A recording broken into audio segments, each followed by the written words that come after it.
The Warriors told the media that he thinks the G League is the second best league in the world. Stay off the weed. Stay off the weed. Sir, you have lost your goddamn mind. Shit.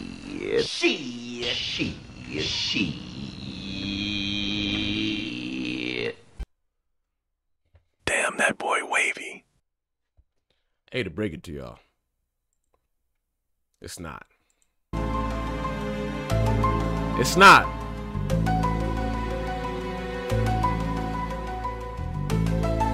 It's not.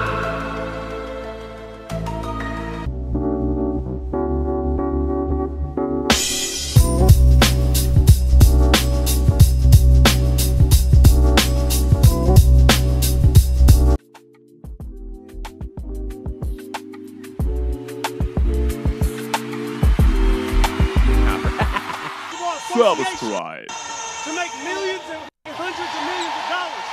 This shit, what they doing to us is embarrassing. It's unacceptable. The argument of which Yeah, that was, I was like, oh my God, I heard that. I was just like, yo, like, I get it trying to hype them up, but I'm like, yo, brother, them homies overseas, they got so much pride when they put that jersey on, son.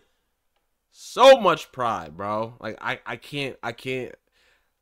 Like, he said that, yo, Kai said that, bro. I was like, oh no. I was like, why would you say that?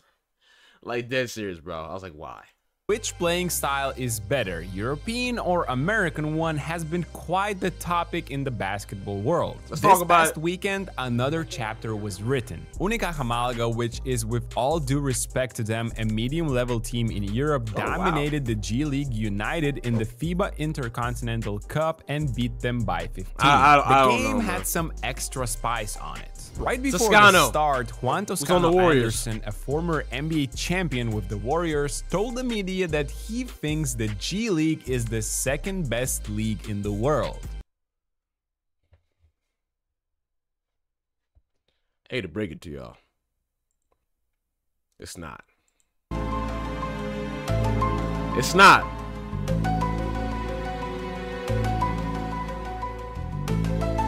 It's not.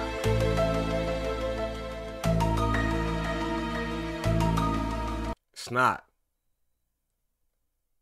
It's not. It's not. I get it. Cause you know you gotta suck up to the league that you're playing in. I get it. It's not. It's not. But is it really? Because after this match, it's not!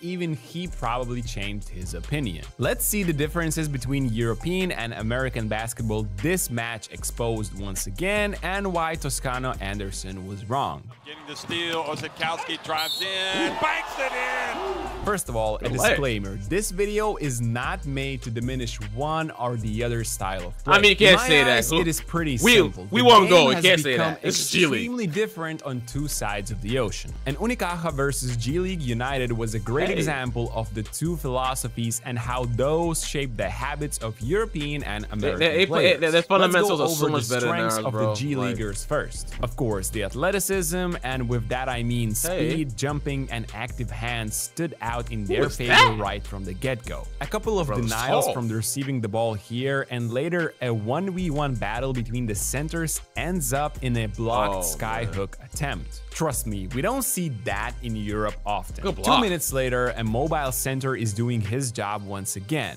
now in perimeter. After a switch, we get a great angle to examine this mid-range contest by Rob Baker II. And this is the NBA style of playing. Bigs might be smaller, but they are able to defend on the perimeter. A rare side from Unicaja in the next clip, a straight 1v1 instead of a set play by the Spaniards, and again, the athletic ability to contest this shot as high as the G League does. I mean, he's tall as hell. I mean, yeah, I seen that, Cobb. Thank the Lord.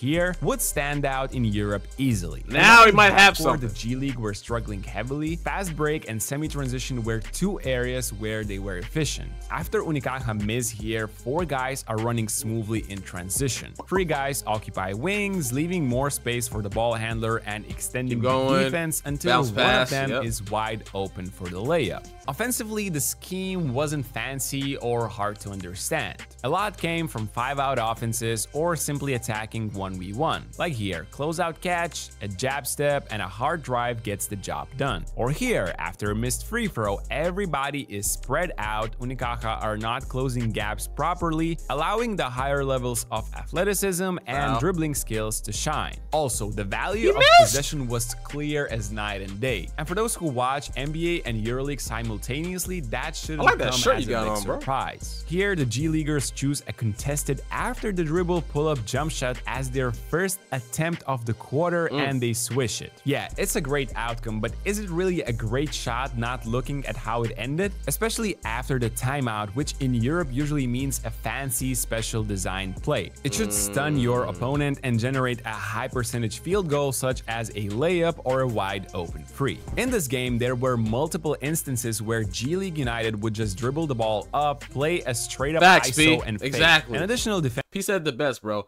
G League players are in the G League to do one thing: develop. Very few go up. Because guess where they go? Overseas. And actually, there's a lot of dudes overseas that aren't even doing as well as they were doing in the G League. You can just look it up. It's not difficult to do. You know what I'm saying? So it's just. Again, I get why Toscano said it, but it was just, it's just like, you're lying to build confidence. I don't know. Excuse me. This is a little weird to me, you know? Defender would show up on the way to the rim, making these attempts extremely difficult. Even one baseline out of bounds play ended in one player trying to create and other 4 standing and watching on the other side. In Europe, that's such a rarity because that's not a highly efficient offense. Hold on, bro got hit a little bit. He still was playing defense. In Europe, that's such a rarity because that was a push-off low-key. And he still killed it. It was a contest. Man, that's not a highly efficient offense unless you are significantly more talented Mike James? than your opponent. And the Olympics was a Mike great James! Example of that. Team USA, despite gathering all James, the generational superstars, needed every inch from Steph Curry, LeBron James, and Kevin Durant. But other than that, this type of stuff in FIBA rules don't usually work. Looking on the other side, I mean, that's actually a really good take, though.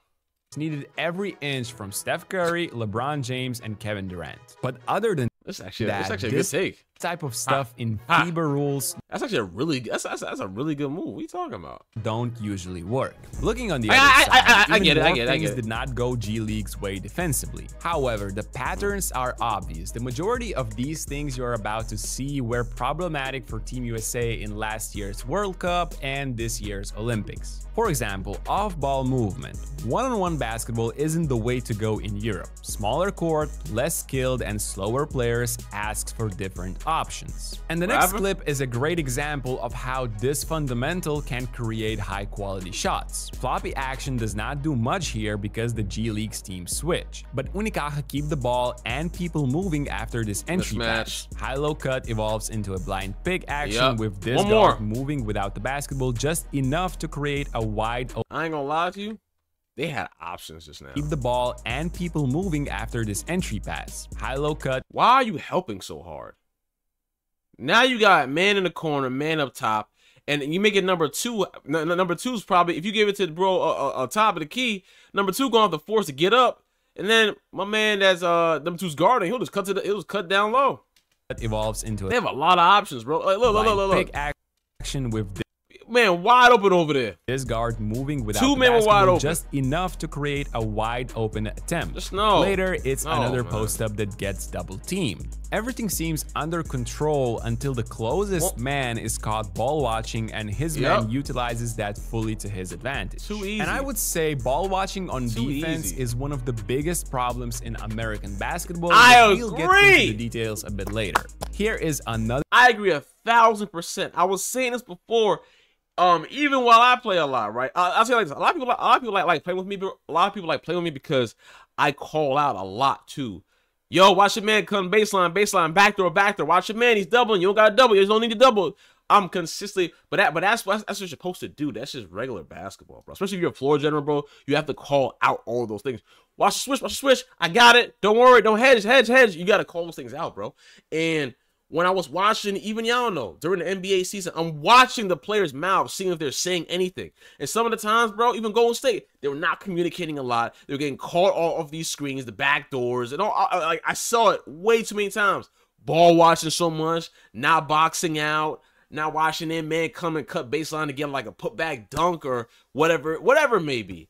But that's one of the main things I've realized, bro, with American basketball, bro, is they do that all the time. When I was in I-9 Sports, 5-star basketball, junior Knicks, bro. If you played in those leagues, bro, y'all know that it's no joke, bro. And they taught you to never, you can never slack. You can never slack. No, I agree, Zach. It is on coach too, because coach has to also call timeout, bring it back so they can realize, yo, what are y'all doing? What are y'all doing? You know what I'm saying? Because that's a humongous momentum swinger, bro. If someone gets 2 putback lays on you, bro, and then they keep cutting baseline or they keep hitting you with off-ball screens and your man's not calling it out to you, you getting cooked consistently like that is crazy. And that's embarrassing. But that's also just bad basketball. I just want the Warriors to have a record above 500, Bob. Listen, if we play that center correctly, we are going to look very good. But it all depends on Steve Kerr, bro. It all depends on Steve Kerr.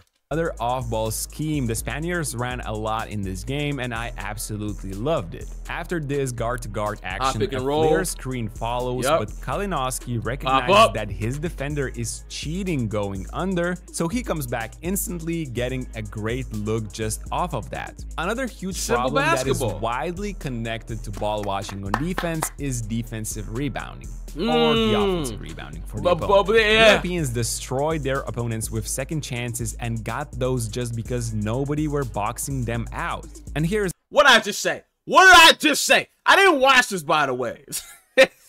I told you.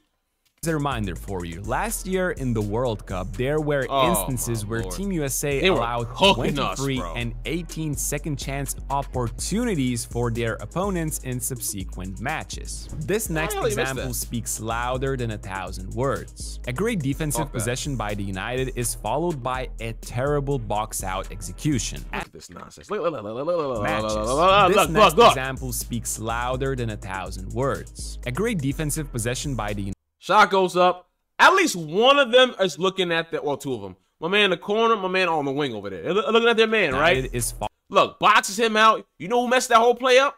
Followed by number 5 now boxing the man. All it takes is one person to mess up a whole play, bro. All it takes is one person. And it takes one person to mess up a play. It makes one person to make a great play, bro. That's the beauty of sports, bro.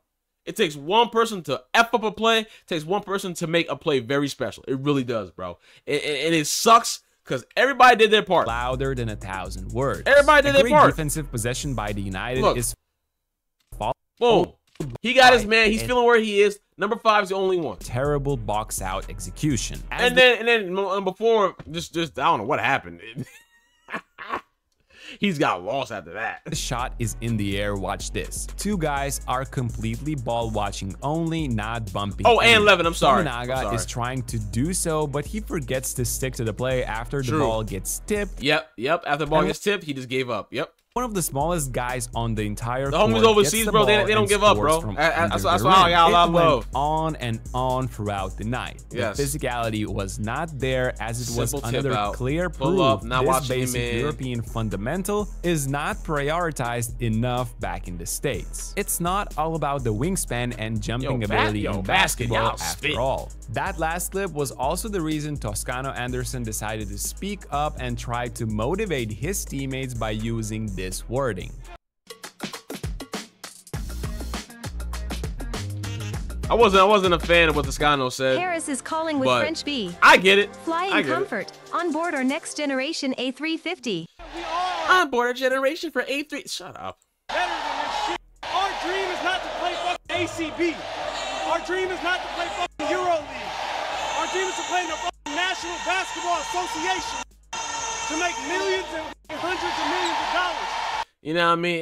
It was just like, I didn't like it because you were disrespecting them. You were disrespecting that league, bro. Like, them brothers is nice, son. They better than you, dog. They better than y'all, bro. What we talking about? I just didn't like that, bro. I ain't like that. I thought that was corny as hell.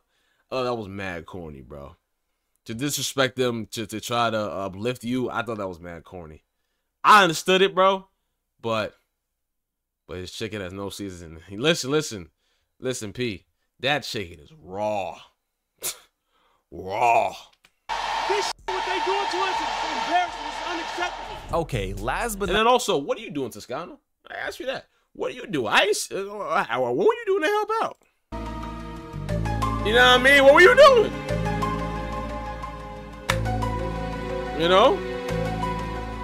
Come on, son. Copper, stop being so horny.